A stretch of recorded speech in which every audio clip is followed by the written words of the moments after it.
안녕하세요, 제이든입니다. 오늘은 아마존에 입점을 준비하시거나 이미 판매 중인 분들이라면 반드시 고민해야 할 주제를 다뤄보려고 합니다.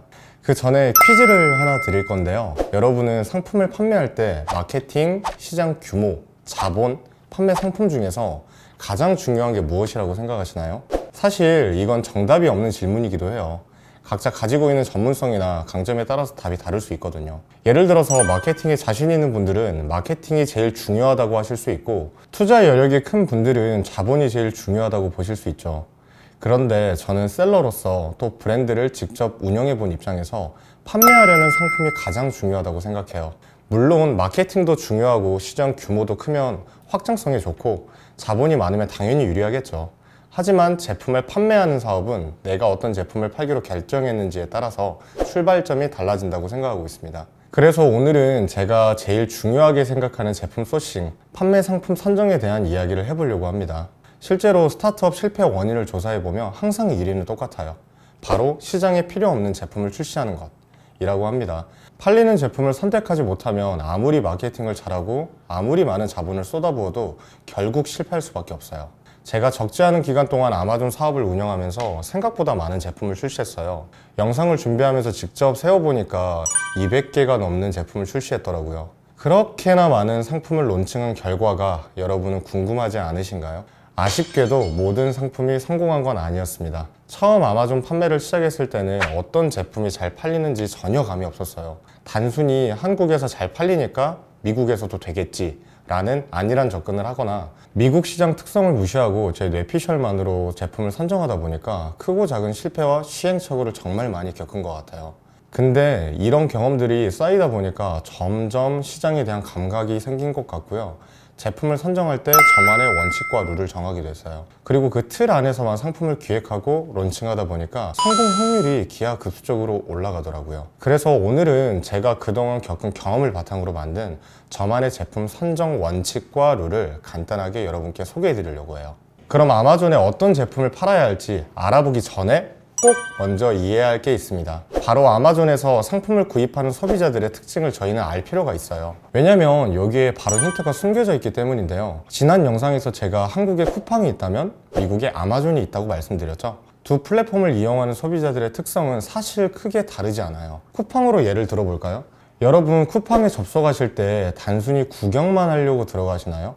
그리고 앱에 들어갔다가 결제를 하나도 안 하고 빈손으로 나온 적 솔직히 몇 번이나 있으신가요? 거의 없으실 거예요. 대부분은 이미 머릿속에 사고 싶은 제품이 있어서 들어가고 결국 결제까지 하고 앱을 종료하죠.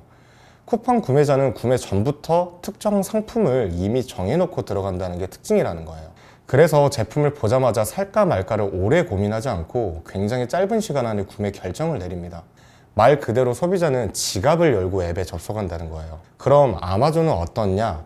똑같습니다. 통계에 따르면 아마존 고객의 약 70%가 특정 상품을 구매하기 위해 앱을 켜고 그중 75% 이상은 접속 후 2분 안에 결제를 완료한다고 해요. 이 데이터를 보면 명확하죠. 고객에게 고민할 틈을 주면 안 된다는 거예요.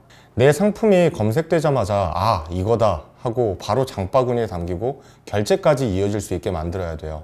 자, 그렇다면 여기서 중요한 질문이 하나 생기죠. 그럼 어떤 제품을 골라야 고객이 고민할 틈 없이 바로 장바구니에 담을까?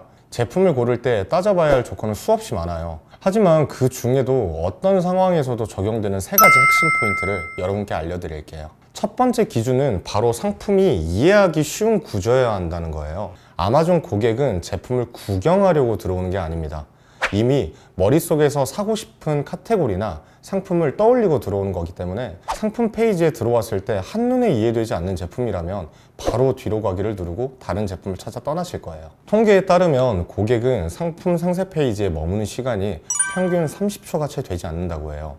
그 짧은 순간 안에 이미지 한 장만 보고도 이 제품이 무엇인지, 나에게 정말 필요한 제품인지 바로 이해가 돼야 하는 거죠. 여기서 꿀팁 하나 추가로 드릴게요. 압도적으로 많은 비율의 아마존 고객이 모바일을 통해 구입을 하고 있습니다. 초기 단계에 이 부분을 고려해서 작은 화면에서도 한눈에 제품이 이해되도록 상품 이미지를 준비하면 좋겠죠? 만약 기능이 너무 많거나 사용법이 복잡하고 설명을 다 읽어야만 이해되는 상품이라면 어떻게 될까요? 고객 입장에서는 생각이 길어지고 고민이 깊어지면서 구매 전환율은 당연히 떨어질 수밖에 없어요. 반대로 이미지 한 장을 봤을 때 아, 이거 내가 찾던 제품이야 라는 생각이 든다면 상황은 완전히 달라져요. 지금 이 상품을 바로 살까? 아니면 비슷한 다른 제품을 두세 개 더 비교해 볼까? 이렇게 구매를 전제로 한 고민을 하게 된다는 거예요. 다시 정리하면 첫 번째 포인트의 핵심은 상품 자체가 한눈에 이해할 수 있는 구조여야 된다는 겁니다. 아쉽게도 이해가 쉽다고 해서 다 끝나는 건 아니에요. 이어서 상품을 선정하실 때 두 번째로 꼭 염두에 두셔야 할 포인트가 있어요. 바로 정말 많은 경쟁 상품들 속에서 고객이 우리 제품을 선택할 수밖에 없는 특별한 차별점이 있어야 한다는 거예요. 아마존 시장에 우리가 새로 진입한다고 했을 때 이미 경쟁자들은 수천 개의 리뷰와 높은 판매량을 가지고 있기 때문에 원가를 낮추고 더 저렴한 가격에 제품을 판매하고 있을 거예요. 그런데 우리가 경쟁자들과 100% 똑같은 디자인이나 기능 그리고 구성을 가지고 진입한다면 결과는 뻔해요.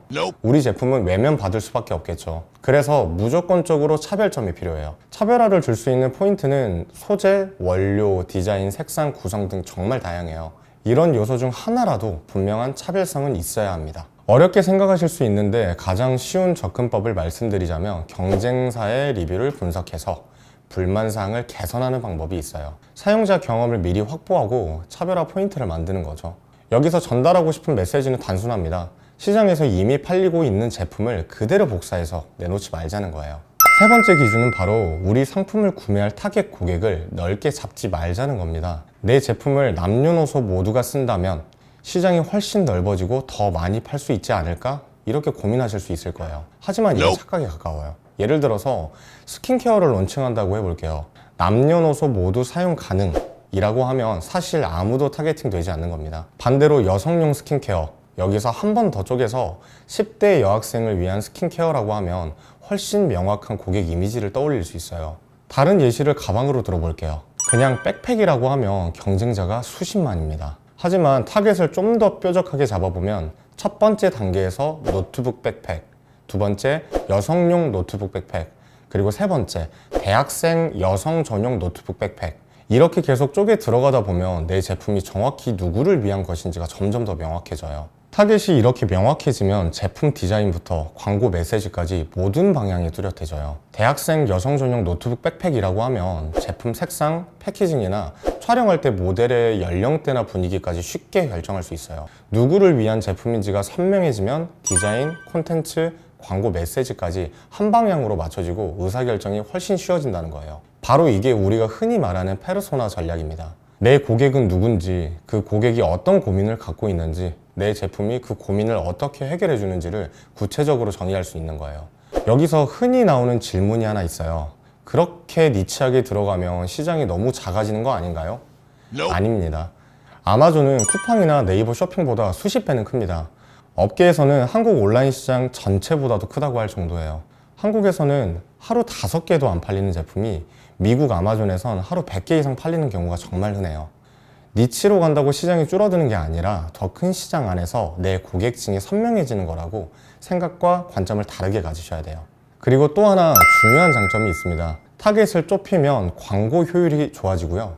수익성이 개선되면서 장기적으로는 브랜드 구축까지 가능해져요. 모두를 타겟팅하면 광고비는 분산되고 메시지는 희석되지만 대학생 여성 전용 노트북 백팩처럼 구체적인 타겟이라면 적은 예산으로도 광고가 정확히 꽂히고 그 소비자층 안에서 브랜드 충성도까지 쌓을 수 있죠. 제가 말씀드린 세 가지 포인트는 떨어져 있는 게 아니라 서로 연결되어 있다고 생각하셔야 돼요. 이해하기 쉬운 제품이라도 차별점이 없다면 고객은 곧바로 경쟁사의 상품을 선택하고 차별점이 있더라도 타겟이 불명확하다면 구매 전환은 떨어질 수밖에 없어요. 그래서 우리는 이해하기 쉬운 제품을 선택해서 차별화하고 명확한 타겟이 하나의 흐름 속에 맞물려 돌아가야만 고객이 주머니를 열 수 있습니다. 제가 준비한 내용은 여기까지입니다. 오늘 영상이 여러분께 많은 도움이 되었으면 좋겠어요. 아마존 혼자 하면 멀고 함께 하면 빨라요. 오늘 영상이 유익했다면 구독과 좋아요 눌러주시고 궁금한 점이나 다뤄졌으면 하는 주제가 있다면 댓글로 남겨주세요. 끝까지 시청해주셔서 감사드리고 저는 또 다음 아마존 이야기로 찾아뵙겠습니다. 감사합니다.